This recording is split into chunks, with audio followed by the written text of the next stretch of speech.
Hello दोस्तों, जय श्री राम। मेरा नाम है खुशबू। आज मैं आप सबको बाल गणेश और घमंडी चंद्रमा की कहानी सुनाऊंगी। अगर आप मेरे चैनल पर नए हैं तो सबसे पहले चैनल को सब्सक्राइब करें, कहानी को अंत तक सुनें। वीडियो अच्छी लगे तो एक लाइक, एक शेयर और एक कमेंट करके मुझे सपोर्ट करें। चलिए शुरू करते हैं। हर किसी को मालूम है कि गणेश जी को मोदक और मिठाई कितनी पसंद है। शायद इसीलिए भी वो किसी के भी निमंत्रण को स्वीकार कर लेते हैं और पेट के साथ ही मन भरकर मिठाई खाते हैं। एक बार की बात है, धनपति कुबेर ने भगवान शिव और माता पार्वती को भोज पर बुलाया। लेकिन भगवान शिव ने कहा कि मैं कैलाश छोड़कर कहीं नहीं जाता हूँ, और पार्वती जी ने कहा कि मैं अपने स्वामी को छोड़कर कहीं नहीं जा सकती। जब उन्होंने कहा कि आप हमारे स्थान पर गणेश को ले जाओ, वैसे भी उन्हें मिठाई और भोज बहुत पसंद आते हैं, तब कुबेर गणेश जी को अपने साथ भोजन पर ले गए। वहां उन्होंने मन भर के मिठाई और मोदक खाए। वापस आते समय कुबेर ने उन्हें मिठाई का थाल देकर विदा किया। लौटने समय चंद्रमा की चांदनी में गणेश जी अपने चूहे पर बैठकर आ रहे थे, लेकिन ज्यादा खा लेने के कारण बड़ी ही मुश्किल से अपने आप को संभाल पा रहे थे।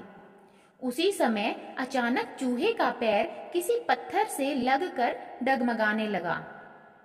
इससे गणेश जी चूहे के ऊपर से गिर गए और पेट ज्यादा भरा होने के कारण अपने आप को संभाल नहीं सके और मिठाइयां भी यहाँ वहां गिर गई।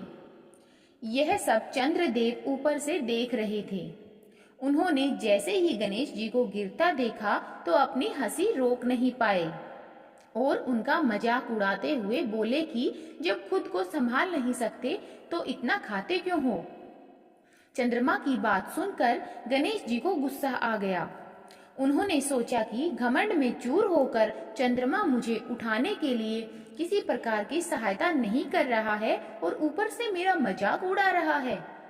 इसलिए गणेश जी ने चंद्रमा को श्राप दिया कि जो भी गणेश चतुर्थी के दिन तुमको देखेगा वह लोगों के सामने चोर कहलाएगा। श्राप की बात सुनकर चंद्रमा घबरा गए और सोचने लगे कि फिर तो मुझे कोई भी नहीं देखेगा। उन्होंने शीघ्र ही गणेश जी से माफी मांगी।